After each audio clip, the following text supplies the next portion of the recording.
రెండు సంచాలకుగా Kalyan fail అయ్యాడా pass అయ్యాడా? నేను ముందు చెప్పింది ఏంటి, వాళ్ళిద్దరు కూడా టవర్ ఎక్కువగా హైట్ ఉండేలా చూసుకోండి అని చెప్పాడు. అంటే ఎందుకు అంటే ఆల్రెడీ సంజన గారు హైట్ ఎక్కువ ఉన్నారు, ఇక్కడ సుమన్ శెట్టి గారు హైట్ తక్కువ ఉన్నారు కాబట్టి టవర్ ఎక్కువగా హైట్ ఉండేలా చూసుకోండి అని చెప్పాడు. ఆ తర్వాత మధ్యలో ఏం చేశాడంటే టవర్ కొంచెం నీట్గా ఉండేలా కూడా చూసుకోండి అని చెప్పాడు. ఎందుకు అంటే బేసిక్గా సుమన్ శెట్టి గారి హైట్ తక్కువ కాబట్టి ఆయన ఒక 5 బాక్సుల కంటే ఎక్కువగా పెట్టలేడు అనుకోవడం జరిగింది. బట్ ఏంటంటే ఇద్దరు 6 బాక్సులు పెట్టేసరికి టవర్ కూడా మంచిగా నీట్గా ఉండేలా చూసుకోండి అని చెప్పాడు. ఎందుకంటే సంజన గారిది సుమన్ శెట్టి గారిది 6 బాక్సులు ఉన్నాయి. బట్ ఏంటంటే సంజన గారిది కొంచెం నీట్గా ఉంది.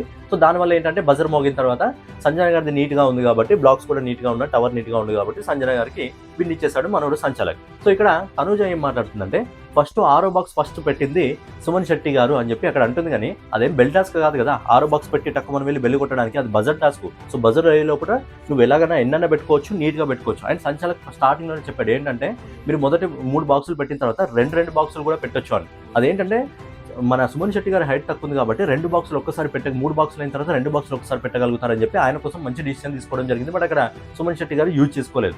తనుజ అంటుంది సుమన్ శెట్టి గారు హైట్ తక్కువ ఉన్నారా, అది కన్సిడర్ చేసుకోవాలని చెప్పి, మరి హైట్ తక్కువగా ఉన్నారని చెప్పి ఎలాగో కప్పు నీకే ఫిక్స్ చేస్తారు కదా, ఆ కప్పు తీసుకొచ్చి మరి సుమన్ శెట్టి గారికి ఇస్తావా? నువ్వే చెప్పాలి. ఫెయిల్యూర్ సంచాలక్ అని చెప్పి చాలా పెద్ద మాట మాట్లాడేది. అదే 6 బాక్స్ ఫస్ట్ పెట్టింది సుమన్ శెట్టి గారు అంటే అదేం బెల్ టాస్క్ కాదు. అలాగే హైట్ తక్కువగా ఉన్నాడంటే అదేమి తక్కువ నాలుగే బిగ్ బాస్ లో విన్ ఇచ్చేస్తామని చెప్పి